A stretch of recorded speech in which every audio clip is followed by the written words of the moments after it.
Hello everybody, Glass Half Dead here, and today I'm talking about Warchief Wargaming, or Warchief Gaming as it says there. I want to talk to you about what I know about Blizzard and what I know about their tabletop antics, and also a lot of you people already know that Blizzard, who made World of Warcraft, the Warcraft games, StarCraft, etc., have a bit of a history with Warhammer, and I have followed Blizzard as a company for a very long time. Obviously now they're trash because they're Activision Blizzard, but let's not go into that. The reason I have titled this probably something nice and clickbaity like Blizzard coming to tabletop or whatever, is because the guys you see on screen here are original Blizzard employees who I would consider are the real Blizzard, as opposed to the weird thing that they are now, Blizzard that is. It's Chris Metzen and Mike Gilmartin, yes. Interesting anecdote, I actually met them when I went to SoCal to play Kill Team. I met them. Chris was playing Iron Hands. In the narrative tournament though, not competitive. This was exactly when Iron Hands were at their height. Anyway, let's talk about what Warchief Gaming is doing. Now, for those of you that don't know, Warchief Gaming has had a Twitch channel for months now, like over a year, where they've played 40k, Legion, that sort of thing, you know, the kind of things you would expect anyone to play. I haven't watched many of their games, unfortunately. They're American and they tend not to stream at the times that I watch. But they do that. And if you do follow Chris Metzen on Twitter, he constantly posts at the moment pictures of his huge armies for 40k. So he has been a known 40k player for quite a while now. He says he didn't like fantasy, but he prefers Age of Sigmar to fantasy, but he still prefers 40k to Age of Sigmar. Anyway, they are now going to be doing something in the tabletop space.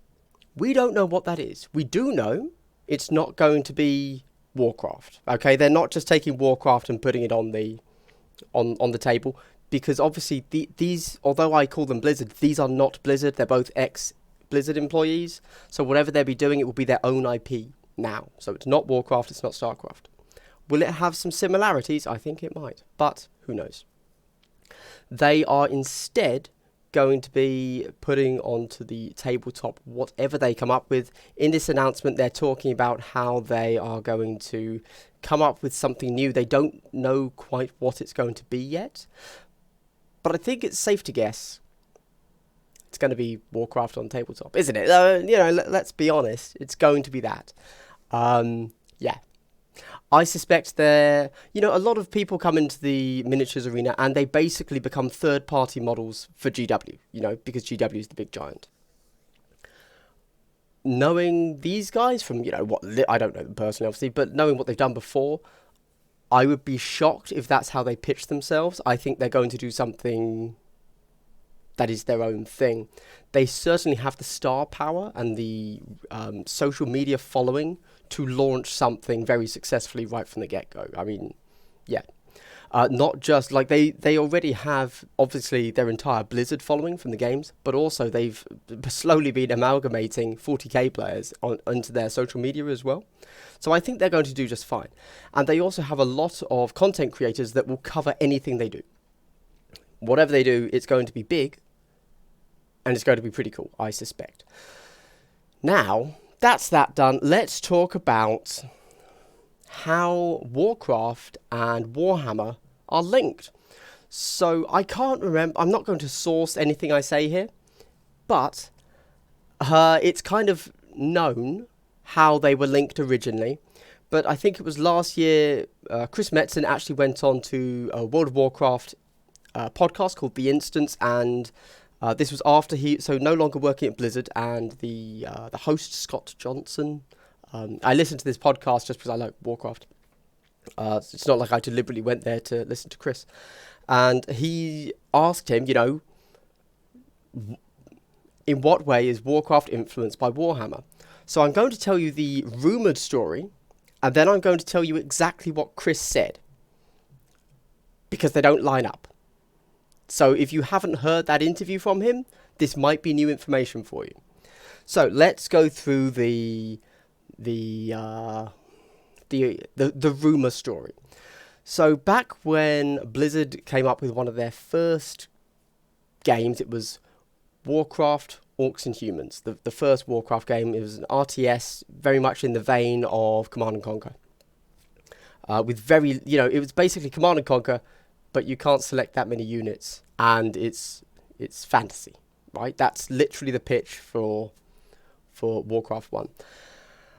So that was... Okay, so at the time, Blizzard was a company that so they had done a few of their own IP games, but as a company in that kind of time, the 80s, the early 90s, the majority of their work was outsourcing. They were the company that other companies outsourced to. So if you wanted, if you're... I think they did a lot of educational games at the time. There was some company that wanted their maths games made, and Blizzard did them. Obviously, they did do a few of their own things, Rock and Roll Racing, I think, and Lost Vikings. They did all of that as their own IPs, but they were primarily, from a revenue perspective, what managed to keep them afloat. They were primarily just doing other people's work, because that's a very common thing in the gaming world. If you don't know, that's not weird. So they then wanted to pitch this, again, make themselves a company that another company outsourced to, because that's safe and it's reliable work. The story goes that they pitched the idea of Orcs and Humans, Warcraft 1, to GW, because they were all fans of GW, because they were nerds in the early 90s. That's not a strange thing. And GW said no. At which point, obviously, Blizzard had already created some sort of prototype for this pitch, and they decided to just release it. If you go back and you look at the Orcs and you look at the Humans, it is very generic, yes, but you can see it. Okay, all they had to do was swap out a few art assets, I suspect, and they had a game, because it was a generic game. It's not like there was anything in there that was specifically Warhammer. And if they'd already built a prototype, in those days and ages, you could probably just release the game at that point, because things were a lot more simple back then. That's kind of the rumour.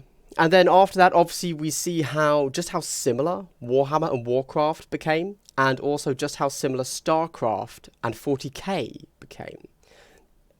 There are lots and lots of similarities. Now, obviously, let's be clear, I'm not in any way implying that Warhammer or 40k is in any way, unique. They are all born from other IPs and just kind of smashing them together. I mean, that's exactly what 40k is. That's exactly what Warhammer Fantasy was. These were a bunch of nerds in the 80s who thought, oh, I quite like the idea of historical wargaming, so I've made my little halberdier guys, who are literally just straight out of a textbook German livery, and they're going to fight French knights. And that's Empire versus Bretonnians. There you go. Elves. Yeah, those are unique, aren't they? Oh, sure. So anyway, standard fantasy tropes thrown together, standard sci-fi tropes thrown together, and that's what you get. We know that the staff at the time played Warhammer and played 40k. Could you actually look at that and say, well, 40k is so unique, you can clearly see where that takes precedent in StarCraft? No, because again, 40k and Warhammer are so generic, you can look at almost anything and find tropes. But that's the nature of genre, that's the nature of tropes. It's not really a big deal. Now, what did Chris Metzen say in his interview? So he was asked this very directly, and his answer was a very simple no. His answer was that they never pitched to GW, and that they never kind of deliberately copied anything from Warhammer or 40k.